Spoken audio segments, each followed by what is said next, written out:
and welcome to the Dialogue Out Loud podcast, where we meet some of our fiction contributors. I'm Jennifer Quist, the fiction editor. With me tonight is author Lee Robison, who contributed No More Sister Than Saint Nick to our fall edition.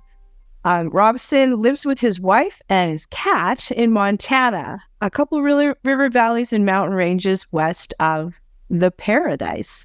He is a retired civil servant who continues with civility to write poetry and short stories. Lee's writing has appeared in Dialogue, Poetry Journal, okay, all right. A little more information there. Has appeared in Dialogue previously and in other print and online journals. His collection of poems entitled Path was published by David Robert Books in 2019. I did not know you had a collection out. Congratulations. Thank you.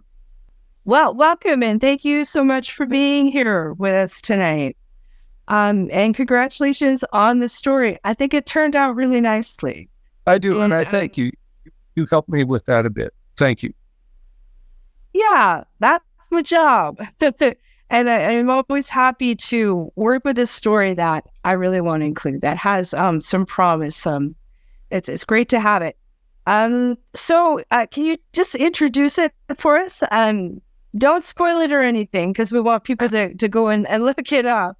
I've had people tell their whole story. Again, no need for that. But yeah, introduce it, maybe tantalize us with it a little bit. Tell us about this story.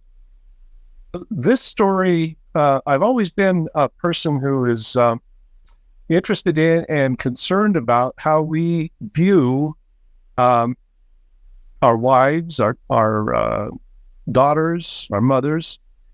And I've always been concerned that there are people in the church and elsewhere who use the power that they are given as a means of bullying other people. And so I've written this story sort of as an after the fact. Bernie is a member of the church who has gone through a rather difficult divorce. And he's also in the moment concerned about a problem that he has, which is that he's not been asked to read for the Christmas program, the church, the ward Christmas program, and so he's on his way to church, and a part of what he wants to do is make sure the bishop understands that he needs to have a script of the program in hand so that he knows what to do, and the story progresses from there. I don't know. Basically, he's told that somebody else is going to do it, and he kind of loses his cool, decides he's going to quit the church, repents of that, and the story goes on from there. Yeah, it's like you get to watch this very entitled character kind of lose his grasp on all his entitlements within this. Exactly. Not a very long story, but then a short story.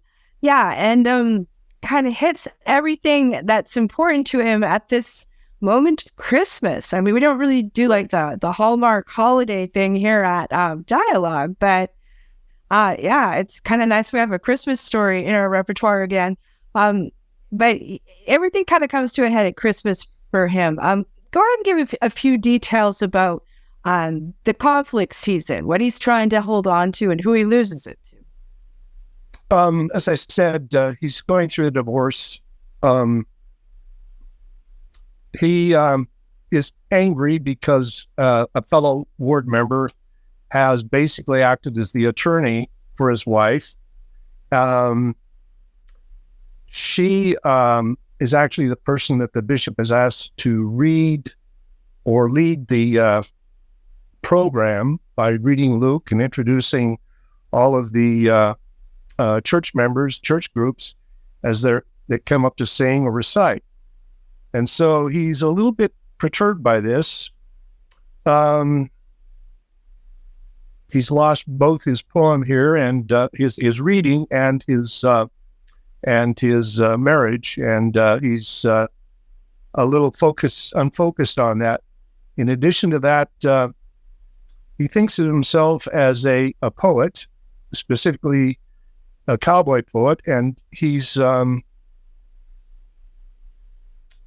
he spends a lot of time in the early part of the story trying to revise a poem during sacrament meeting. And, I don't know how to tell the story other than that. It's so well in the writing of it. It's not really fair for me to ask for a second go, but he loses about everything, except the poem. And that's, but how he loses it is a part of the story too. Doesn't lose. Yeah, and I think it's not saying too much, especially with the way you've introduced it, to say that the ground he has to give way, he has to give to women in the story. Oh, yes. Yeah. He's in a divorce which is contrary to all that he has in his life understood to be a part of what he believes and how he lives. And then it's a woman who helps his wife in the divorce. He's accosted by the bishop wants to make amends, so he calls Bernie and says, "We're going to read your poem as a part of the program on Sunday, and if it's okay with you." And before Bernie can volunteer to do it, the bishop says, "Well, we're going to have one of the young women in the ward read it." And she is somewhat of a rebel, blue hair, piercings, etc., etc. And this doesn't sit well with Bernie either. So he has to get to the bishop and tell him or ask him, confront him with the necessity of Bernie reading his poem to salvage at least a little bit of his self-respect, I guess you'd say. So he goes to a school program where he expects to run into the bishop, and things go downhill from there. He runs in. He is somewhat forced to sit next to the divorce lawyer. She tells him she had nothing to do with his wife's decision to leave, steals that anger from him, and then he's accosted by the young woman who is going to read his poem, and she tells him she can't do it because she can't do something she's not interested in. So he loses that. He loses that sense of value that he believes his poetry has. And I guess I told this story, but not as well as I wrote it. That's all right. Daniel, when you're editing, you can take out whatever that you think you want to leave for people to discover, or leave it all in. I think it's fine too. It's still a good read, even if you know exactly where it's going. And I don't know, perhaps because I am the blue-haired girl of dialogue fiction, I kind of knew where it was going. And I don't know if you're prepared to answer this, but can you talk to me about the character of Cash Danders? Uh-huh. Do you remember? Yeah. What's he doing in this story? I introduce him and tell us what you see him doing in the story. As the author, why is he there? Cash is a well-grounded member of the church. He happens to have been married. I believe I have him married 4 times. He's 72 years old. Bernie tells us that. We don't know if we can trust Bernie on that because he's exaggerating a lot. So 4 is the number we're given by the narrator. Yeah. Right. 4 is the number we're given by the narrator, but it's definitely not just 1. I mean, Bernie's smart enough to know that. Cash is kind of the solid guide in this story, but Bernie never listens to him. He's the person who has had we don't know this, but in my mind, he's had a solid, good life, good marriages. Another woman wants to live with him. Vernie tells him some of his problems one day, and Cash basically says, "So what? Grow up." Vernie doesn't hear that and goes on with his with the way he is. He's also at the end of the story, as Vernie is leading the school affair and the school program, the school Christmas program, and he's standing with a crowd, and instead of going up and saying, "Hi, Cash, how are you?" Vernie just leaves because he's feeling so isolated from everything that's going to the people around him, including Cash. He thinks Cash is laughing at him. And I don't know. I don't think he is, but Vernie thinks he is. And it's that sense of paranoia. I think people who, it's very easy when we are losing things like that to feel that the world is turned against us. Certainly because the bishop has asked somebody else to read his poem, has asked somebody else to narrate the Christmas program, because a young woman has said she is not interested in his poem. There's his alienation starts to build, and instead of trying to confront that, as I think you should, he basically walks out and won't even go talk to his good friend. Let me tell you why I'm asking. Canonically, in your story, Cash is, I believe, a dialogue contributor, is he not? Like Vernie describes Cash as having had something published in that Mormon hippie magazine. Is well, that that was key way back then? Because I had dialogue or Sunstone or one of them in there at the time. But yes, he's what do you call it when a person plays off the other? He's a foil, because he's someone. That's exactly what I thought. Good. Yeah, he's someone who is actually interested in poetry. There's a conversation in which there's a scene in which Cash and Vernie are part of a work group, and they both basically politely praise each other's poem. But it's obvious from Cash's point of view, Cash's comments, that he is actually trying to encourage Vernie to think a little bit about how the language works, rather than just trying to produce words for sound and emotion. It's not a big part of the story, but it's something I love to talk about, so I did. Well, can I read? You put in a line of a stanza of poetry that Vernie has written right at the beginning, so we get the idea, the kind of thing that he's producing. I'm just going to scroll on up here and read it right into the screen.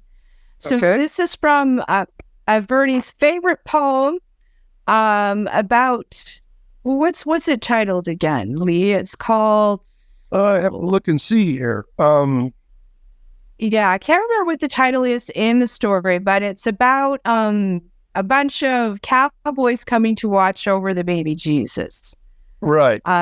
So here's from what Vernie remembers as he thinks back on his achievements with pride.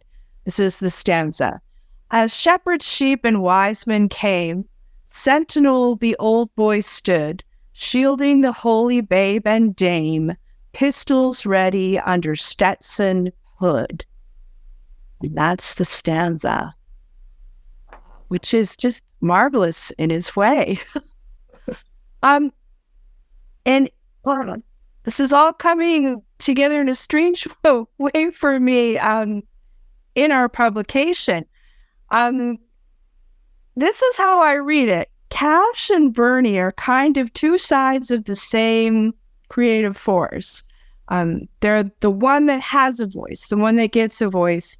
And this Western rustic, whether it's, very overblown and affected, like Bernie's version of it, or very earnest and has an audience in some of the major venues, like Cash's, it seems like there's a changing of the guard lately. And the things that used to be thought of as Mormon fiction, kind of the literary cowboy stuff. Mm-hmm. We don't really have people filling that niche anymore. It seems like writing is changing, and not just into science fiction, but also into realism that just has different voices in it. And I think that this story, especially that bit of poetry there with the guard of people around Jesus and Mary at the Nativity, it feels like that guard is changing. And you can see that, passing in a serene, just rewriting our symbols and our imagery. And then you see just how painful that can be for a voice like Bernie's, which associated itself with that. Right.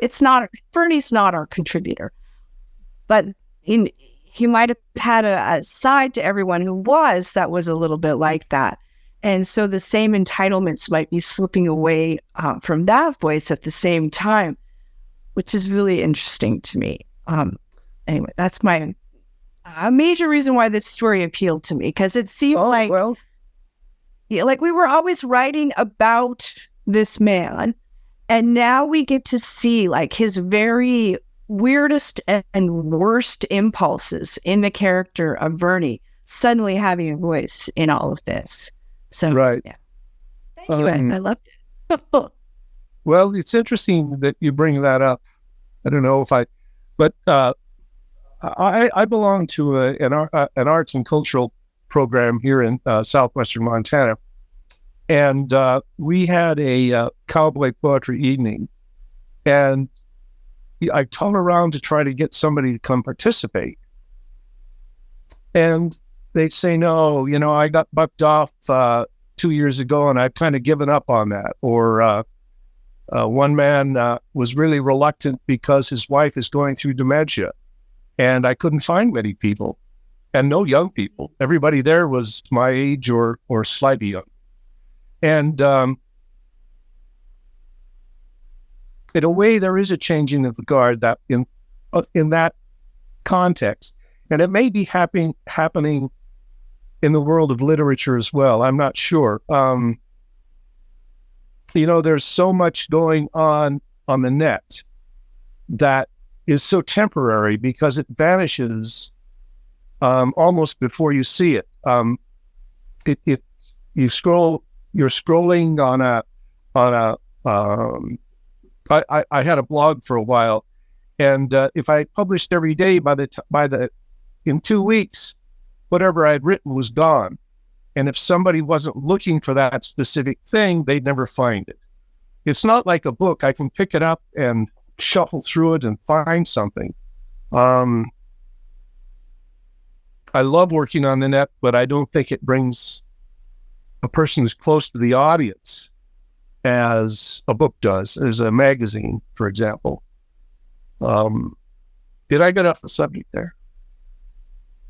No, that's fine. That's fine. And I appreciate the fact that one of the reasons that this guard is changing is because nobody stays here to guard forever, and nothing takes your entitlements away like old age and death, right?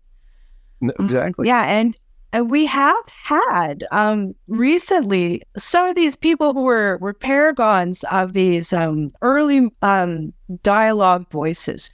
The Mormon literature, as it started to become literarily and academically aware of itself in the late 20th century, those people aren't with us anymore.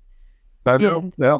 And they're not just being replaced by their clones in another generation. There really is a rolling over and a change going on in Mormon literature, I feel, right now. And I just seeing Bernie coming to terms with it. It's comical. Like, it's a funny story. Everybody read the story. It's a bittersweet kind of black comedy almost. But it's very poignant at the same time, because none of this power was meant to stay in one place. And as you introduced it, maybe it never should have been there in the first place, but it was, and it's passing. And so, a little sobering edge on this very funny story. Well, thank you for saying that. I can't remember what you said. That Sorry.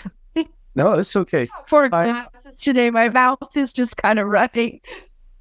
No, I just appreciate that you see the story as somewhat of a comical, because it is, and somewhat as bittersweet, and it is.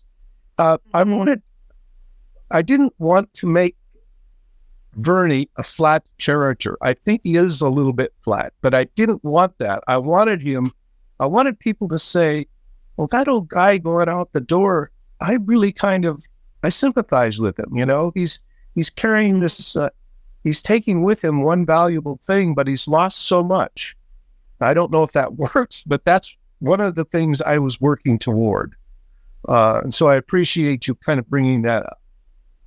I think he's recognizable. I think that people can probably think of the wards they've been in and like, yeah, that guy. Yeah, like he's around. He's not just something I made up out of, the history of Mormon literature. And this is also a real person. And we often experience our fellow ward members as flat characters. We do. In fact, Cash's wife, when she gets up to speak, I took a person that I know that does that, and I just flattened her, because I didn't have much time, so I did that. Yeah, it's me. I'm a weeper. I'm one of those women weepers. Oh, we have a woman. She cannot say a prayer without just bawling almost. Oh no. Yeah, and she was the branch president's wife. He's been released since, but she's a lovely person. But there are people that do that.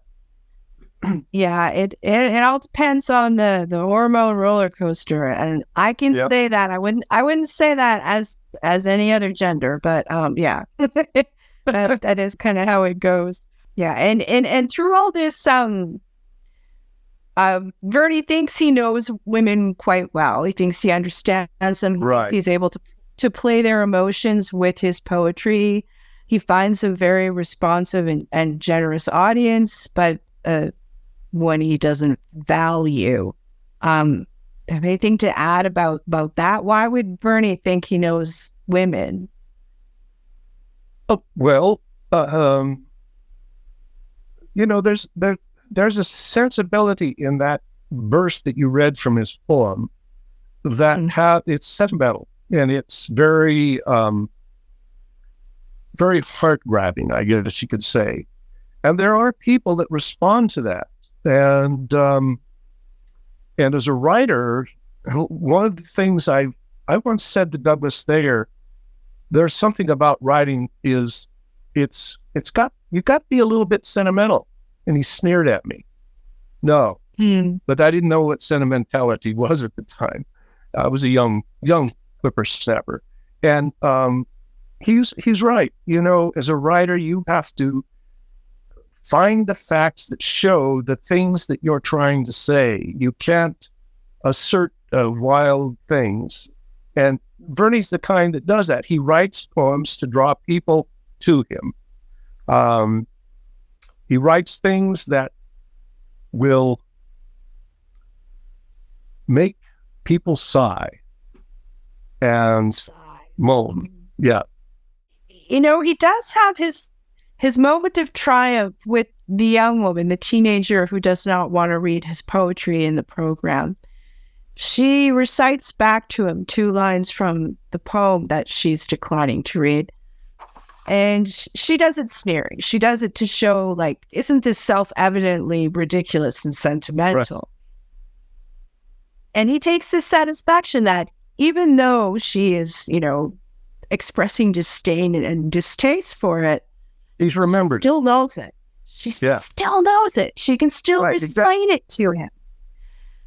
And this is just so being a woman. Like, well done, Lee. I know what's wrong with them. I know they're ridiculous. And I still know all their names and I still know their work because that's just what I have to do. And they've got no idea about me. None at all. Yeah. So, yeah. Well done. Well done. There were some great moments in this. I really enjoyed it. Thank you for your hard work on it. Anything you want to add to kind of take us out before I sign off? Or I was thinking, I told you that I wrote something up, and at the end of it, I wrote a little paragraph saying that one thing I'd like to deal with in the future, because I was, when I was writing, I was talking about gender and the range of gender possibilities.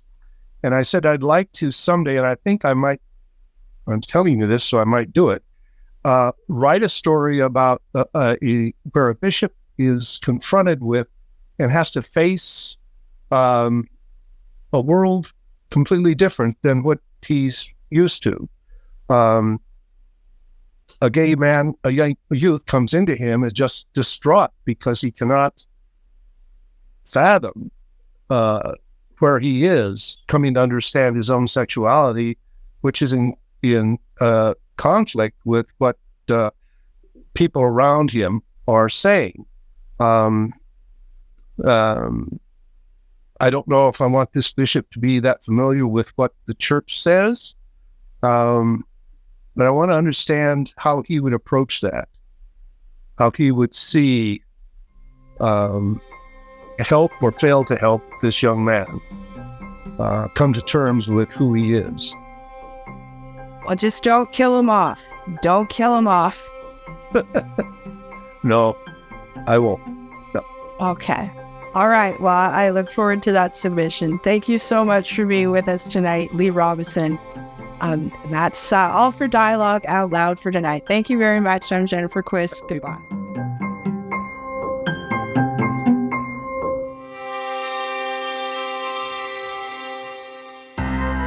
Greetings. My name is Rebecca DeSchweinitz, and I'm thrilled to serve as a board member at the Dialogue Foundation and as one of the hosts of Dialogue Gospel Study. In each episode, which we record live the second and fourth Sunday of every month, we welcome esteemed speakers from a variety of backgrounds to share their insights and perspectives on the Come Follow Me lessons. Our aim is to spark meaningful conversations about the scriptures, to connect them to our personal experiences and to our understandings and explorations of the gospel.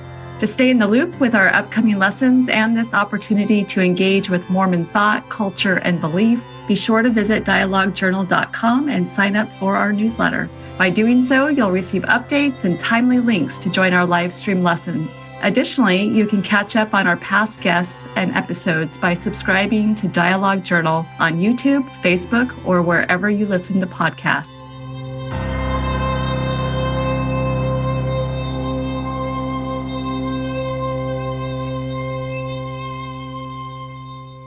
Dialogue Podcast Network.